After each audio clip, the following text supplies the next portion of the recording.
Classes slash objects. अच्छा, ये जो क्लासेस और ऑब्जेक्ट्स हैं, ये अगर हम unity user defined data type already पढ़ चुके हैं, तो इसकी काइंड ऑफ कंटिन्यूएशन है।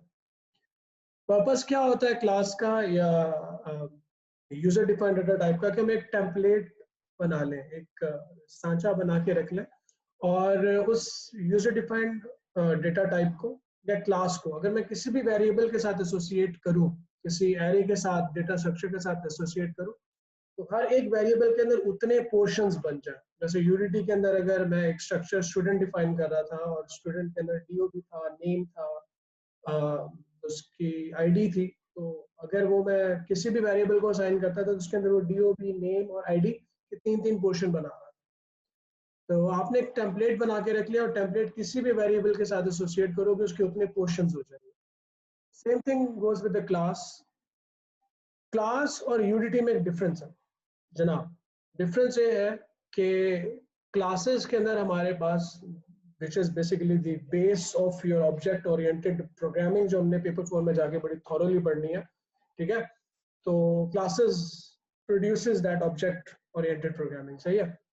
क्लासेस और यूजर डिफाइंड डेटा में डिफरेंस ये है कि यूडीटी के अंदर मेथड्स नहीं होते। क्या नहीं होते आशिफ? मेथड्स नहीं। ठीक है। अच्छा, मेथड्स की दो टाइप्स होती हैं, कौन कौन सी होती हैं?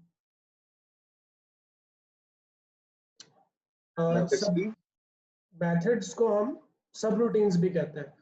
क्लासेस के अंदर मेथड्स होते हैं, यूडीटी के अंदर मेथड्स नहीं होते। वेरिएबल्स यूडीटी के अंदर भी डिफाइन होते हैं, क्लासेस के अंदर हम उसको जो है वो एट्रीब्यूट्स कह रहे होते हैं, लेकिन वेरिएबल्स की ही बात होती है।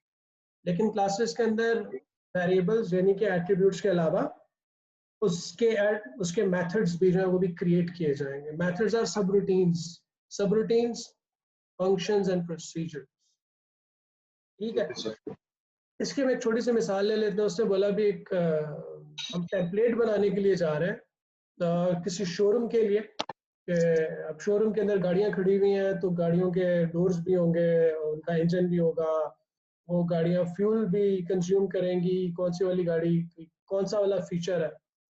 अब वो गाड़ी भले टोयोटा की हो, होंडा की हो, सुबारू की हो, किया की हो, सुजुकी की हो, लेकिन सबके दरवाजे तो होंगे, टायर्स तो होंगे उनके, सही, उनके ये सारे बेसिक फीचर्स होंगे ऑलरेडी। तो हम एक टेम्पलेट बना लेते हैं, दरवाजे, टायर, फ्यूल, सही है, स्पीड, ये चीज हम रख लेते हैं। हम किसी भी गाड़ी को देंगे उसकी वो वाले एट्रीब्यूट्स डिफाइन हो जाएंगे। तो हम एक टेम्पलेट बनाने के लिए जा रहे हैं, एक क्लास बनाने के लिए जा रहे हैं। क्लास का नाम उसने यहाँ पे रख दिया कार। हम इसका एक छोटा सा स्नैप कर लेते हैं। चला, फिलहाल हम एक इंट्रो लेने के लिए जा रहे हैं क्लासेस का, इसको इम्प्लीमेंट करके हम आगे देखेंगे इंशाल्लाह।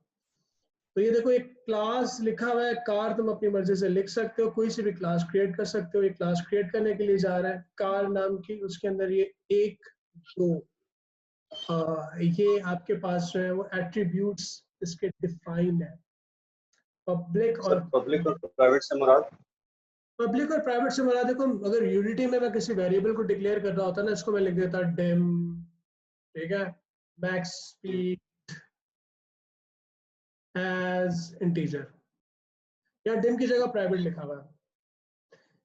प्राइवेट और पब्लिक का कॉन्सेप्ट ये है, देख में सिंपल है।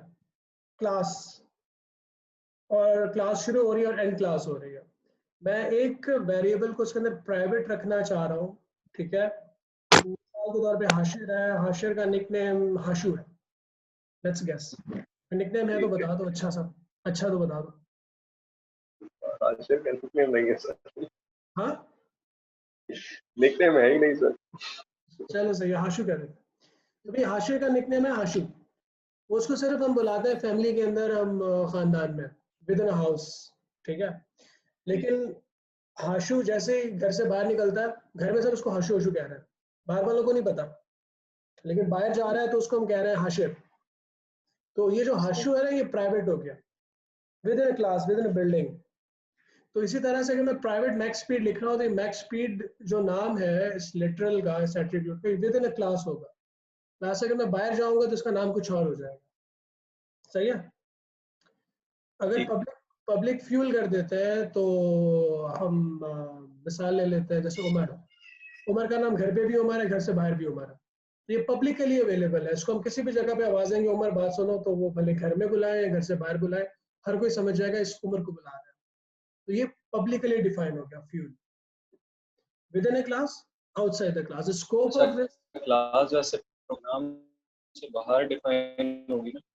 क्लास डेफिनेटली क्लास जो है वो आपकी मेन प्रोग्राम से बाहर डिक्लेयर होगी, लेकिन इन वेरिएबल्स जो स्कोप है मैं उसकी बात कर रहा हूँ। उसको डेफिनेटली जब आगे जाके इम्प्लीमेंट करेंगे, अभी इंट्रोडक्शन ले रहे हैं, तो उसको इम्प्लीमेंट करेंगे, इसकी इम्प्लीमेंटेशन इंशाल्लाह देख लेंगे। Right now max speed declared private, the scope of this literal is within a class. When we declare a literal as public, इसका scope global हो जाता है, ठीक है? तो ये दो बेटा attributes हो गए, as integer data type साथ में define है। नीचे अब ये जो public sub हमें already पता है कि Visual Basic के अंदर जब public sub लिखते हैं इसका मतलब होता है procedure, ठीक है? और अगर मैं पब्लिक फंक्शन लिख रहा हूं तो फंक्शन ऑलरेडी लिखा हुआ है, फंक्शन का नाम गेट स्पीड है, ये हो जाएगा फंक्शन, ठीक है? दो एट्रीब्यूट्स हो गए। उसके बाद हम देखते हैं कि इसके अंदर प्रोसीजर्स कितने हैं। पब्लिक सब ये एक हो गया, पब्लिक सब ये दूसरा हो गया, पब्लिक सब ये तीसरा हो गया। तो तीन प्रोसीजर हो गए। पब्लिक फंक्शन ये एक हो गया, और ये ऑलरेडी मैंने इसको लाइन लगाई हुई है यहाँ पे, पब्लिक फंक्शन। तो ये एक और दो फंक्शन हो गए। और अगर हम थोड़ा सा कलर चेंज कर लें तो और खूबसूरत हो जाएगा। सही है। क्या हो गया भाई?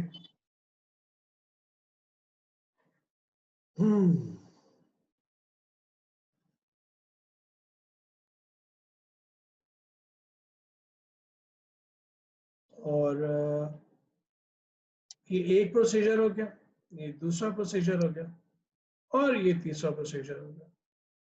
फंक्शन और प्रोसीजर्स इन सबको हम कहते हैं मेथड्स। सही है।